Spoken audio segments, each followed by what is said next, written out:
Así que, hermanos, quiero compartir con ustedes lo que la palabra del Señor nos tiene para el día. Y se llama el distintivo de una iglesia agradecida. Ahí lo ven ustedes en el título ante ustedes. Y vamos a leer Hechos capítulo 2, del versículo 42 al versículo 47. Y dice así en el nombre de nuestro Señor Jesús. Y perseveraban en la doctrina de los apóstoles, en la comunión unos con otros, en el partimiento del pan y en las oraciones. Y sobrevino temor a toda persona. Y muchas maravillas y señales eran hechas por los apóstoles. Todos los que habían creído estaban juntos y tenían en común todas las cosas. Y vendían sus propiedades y sus bienes, y los repartían a todos según la necesidad de cada uno.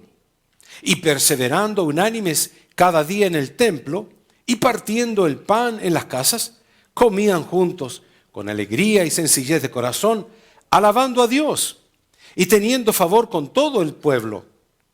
Y el Señor añadía cada día a la iglesia los que habían de ser salvos.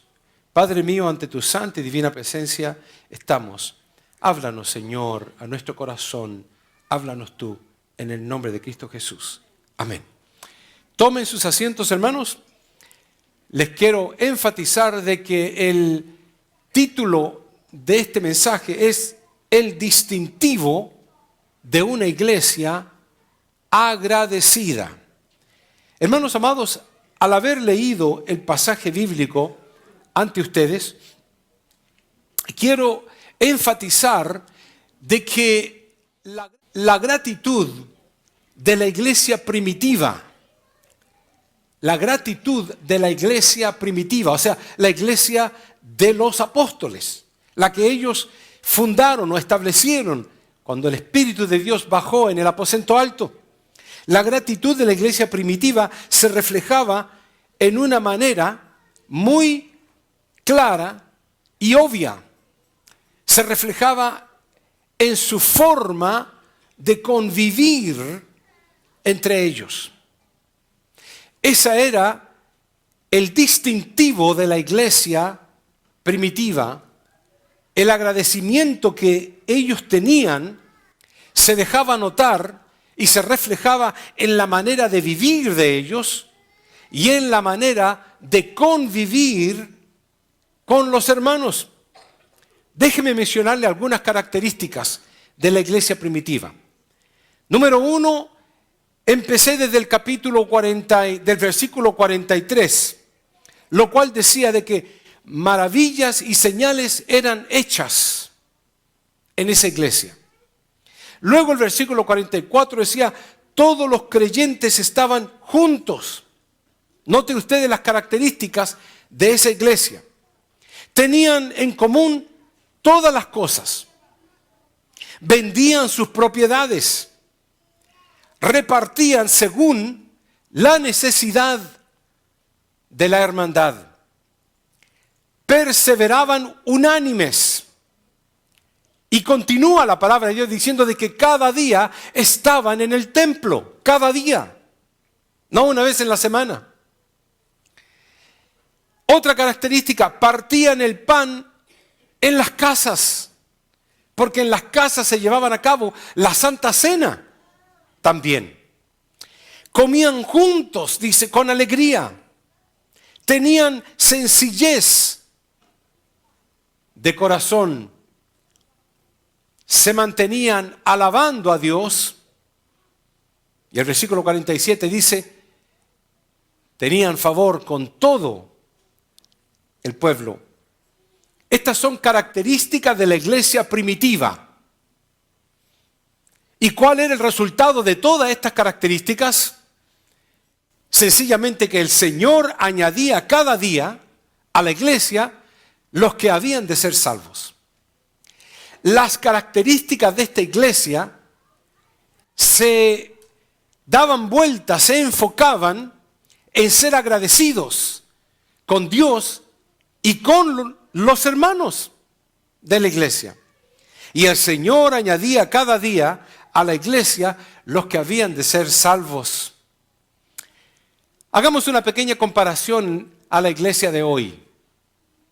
La iglesia de hoy, las maravillas y las señales no se ven muy a menudo.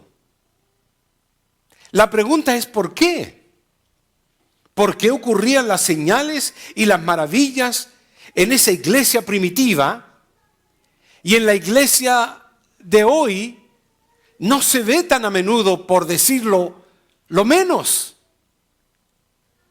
Nadie vende para dárselo a los pobres. Que yo sepa, nadie está vendiendo sus propiedades para regalarle a los necesitados. Había hermandad en esos tiempos que tenían no solamente una, múltiples de propiedades, sí. Y ellos las vendían para que los otros pudieran tener. Pero habían casos que muchos de ellos apenas tenían para ellos y daban también a los demás. Había un sentido, hermano, de gratitud y de dádiva soberano en esas iglesias del primer siglo. En la iglesia de hoy pudiéramos decir que pocos son sencillos y humildes de corazón. Es difícil poder encontrar sencillez de corazón y humildad. Muchas veces los hermanos, todo lo contrario, se conoce o se ve altanería y orgullo y recelos y contienda en la iglesia de hoy. Cada uno alaba a Dios a su manera, el que quiera alabarlo de una forma, el que quiera alabarlo de otra. Allá todos lo hacían de forma unánime. Hay grandes diferencias entre la iglesia del primer siglo y la iglesia de hoy. Incluso la perseverancia de hoy es mayormente por lo material y no la perseverancia por lo espiritual. La iglesia añade en el día de hoy hermanos, pero la mayoría de otros hermanos vienen de otras iglesias. O sea, no son almas nuevas que se convierten a Cristo, sino que el movimiento es de la iglesia flotante. Los que van a una iglesia y no les gustó, y se van a otra y tampoco les gusta, y se van a otra y tampoco les gusta, y son como un árbol plantado y replantado y nunca va a dar fruto. Entonces, eso es la característica de la iglesia actual. Pero yo no le echo la culpa necesariamente a las personas. Es una entidad antagónica que promueve la separación, promueve la división, promueve el orgullo, promueve el hacer grupitos. Y eso es antagónico. La pregunta que yo hago es, ¿por qué no existía esa rigidez en ese tiempo? ¿Por qué no vivían en desavenencia como es tan comunes hoy en día? ¿Por qué no se negaban las cosas? ¿Y por qué la iglesia crecía, según la palabra de Dios, día a día? Creo que la respuesta es obvia. Porque el enfoque y el punto central de atención no eran ellos mismos, sino Cristo. El enfoque de aquella iglesia primitiva era Cristo Jesús. Ellos eran personas agradecidas por el amor de Cristo. ¿Usted es agradecido por el amor de Cristo? Es difícil de entenderlo. La palabra de Dios dice, ¿quién me separará del amor de Cristo? Porque el amor mío para con Dios puede que fluctúe. Puede que mi amor para con ustedes fluctúe. Y puede que vuestro amor para conmigo también fluctúe. Porque somos fluctuantes. Somos imperfectos. Somos finitos. Pero el amor de Dios es eterno. Y Pablo pregunta, ¿quién nos podrá separar del amor que Dios nos tiene a nosotros? Nadie. Ni siquiera demonios. Ni entidades antagónicas. Ni lo alto, ni lo bajo, ni lo presente, ni lo futuro. Nada nos puede separar del amor de Dios. Él murió en la cruz por mí y por ti. ¿Qué demostración mayor queremos? Esa iglesia del primer siglo estaba agradecido por la gracia de Dios. Ellos sabían de que la salvación era por la obra que Cristo Jesús llevó en la cruz, la que Él hizo en la cruz, no por lo que ellos podían hacer. Ellos lo entendían claramente. En el día de hoy hay una confusión de que tengo que hacer algo para lograr el beneplácito de Dios. Esa gente estaba agradecida por el perdón ofrecido en la cruz del Calvario, lo cual es un regalo. No lo tenemos que comprar, no tenemos que trabajar por él, no tenemos que ponerle velas al santo de la predilencia o predicción o el favorito. Sencillamente tenemos que tomar el regalo del perdón de Cristo. Estaban agradecidos por la comunión entre los hermanos y estaban agradecidos por la hermandad que se vivía en medio de la persecución. Sí, había persecución también, había temor, se escondían en las casas y cuando andaban por las calles tenían temor mirando para todos lados, no vaya a ser que vaya a venir el hielo, porque hace mucho frío en esta temporada y las calles están resbalosas. Pero si tienes tus pies firmes en la roca, no vas a resbalar. Tienes un protector y es la máxima autoridad. Nadie puede ir en contra de él. Esta gente, hermanos, sí, estaba agradecida en todas circunstancias. Incluso Pablo lo demuestra diciéndole a la iglesia de Corinto: gracias doy a mi Dios siempre por ustedes. Imagínense lo que nos enseña Pablo. Él nos enseña a que él era agradecido por ustedes, por la iglesia. Le agradecía a Dios. También lo menciona en 1 Tesalonicenses, cuando dice: damos siempre gracias a Dios por todos vosotros. Hermanos, había una característica en esta iglesia del primer siglo que compartían ese amor en Cristo a través de su generosidad. Muchas veces cuando hemos comido nosotros y tenemos comida para repartirnosla, yo trato de hacer todo lo posible por ir de un lado para otro a saludar a un hermano u otro. Cómo me gusta que los hermanos se conozcan entre sí y que un hermano de un país vaya a sentarse a la mesa con el otro y se saluden y puedan intercambiar acentos o colores de tez, si es el caso. Pero qué hermoso es cuando hay comunión entre los hermanos. Estos hermanos compartían su amor a través de la generosidad. Incluso la palabra del Señor dice: de los presos también os compadecisteis, dice la palabra del Señor, y el despojo de vuestros bienes sufristeis con gozo, sabiendo que tenéis en vosotros una mejor y perdurable herencia en los cielos.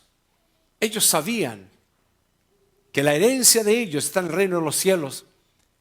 También Pablo dice: en grande prueba y de tribulación, la abundancia de su gozo y su profunda pobreza abundaron en riqueza de su generosidad. Pues doy testimonio de que con agrado han dado conforme a sus fuerzas y aún más allá de sus fuerzas. ¿Por qué, hermanos? Era claro que el enfoque y punto central no era su bolsillo, sino que era hacer tesoros en el cielo. Esa era la diferencia. Pero quiero ir ya acercándome al final, porque hay una palabra que me llama la atención en estas características de la iglesia primitiva. La palabra del Señor dice en Hechos capítulo 2, versículo 42, y perseveraban en la doctrina de los apóstoles, en la comunión unos con otros, en el partimiento del pan y en las oraciones. Noten ustedes, perseveraban. Y yo le hice un círculo a esa palabra. También encontramos esa palabra en Hechos 2:46. Perseverando unánimes, cada día en el templo comían juntos con alegría y sencillez de corazón, alabando a Dios. Volvemos a encontrar esta palabra en Colosenses 4:2. Perseverad, dice, en oración, velando en ella con acción de gracias. Esa palabra, hermanos, perseverad, es una palabra que necesitamos abrazarla y necesitamos aplicarnos el concepto a nuestra vida. Debemos de perseverar en estos tiempos difíciles. Tenemos que perseverar contra las vicisitudes que se están enfrentando, contra los problemas que estamos viendo. Perseveremos. Contra las enfermedades que están surgiendo o las pandemias que están apareciendo, perseveremos. Contra las guerras que están surgiendo, perseveremos. Contra la aflicción que se está experimentando, perseveremos. Pero perseveremos en la oración, velando en ella, pero con agradecimiento, lo cual significa con acción de gracias. ¿Sabe por qué eso lo digo? Porque la palabra de Dios es clara. Por haberse multiplicado la maldad. ¿Y quién puede decir que la maldad no se ha multiplicado? La vemos por todos lados. Por haberse multiplicado la maldad, el amor de muchos se va a enfriar. Ya no vas a ser expresivo para con tu hermano o con tu hermana. El ósculo santo ha desaparecido. Muy pocas veces ya un hermano o una hermana se abrazan, se dan un apretón de mano o se dan un ósculo santo, un beso en la mejilla. ¿Por qué? Por el que dirán, por los malos pensamientos, por tantas cosas. La maldad se ha multiplicado. Y la palabra del Señor dice, por haberse multiplicado la maldad, el amor de muchos se enfriará. Pero espérate, más el que persevere, ahí está la palabra, nuevamente. Más el que persevere hasta el fin. ¿Cuál fin? El fin de nuestros días, obviamente. El fin de aquella persona que llega hasta una vejez y después de eso eventualmente desaparece. El que persevere hasta el fin, este será salvo. ¿Haciendo qué? Hablando entre vosotros con salmos, con himnos y cánticos espirituales, cantando y alabando al Señor en vuestros corazones, dando siempre gracias por todo al Dios y Padre, en el nombre de nuestro Señor Jesucristo. No significa que haciendo eso se obtiene la salvación. Pero esos son los frutos de un corazón agradecido. Eso es el resultado de una alma agradecida y que quiere demostrar el agradecimiento que Dios el agradecimiento que por el hecho de que Dios le ha dado tanto.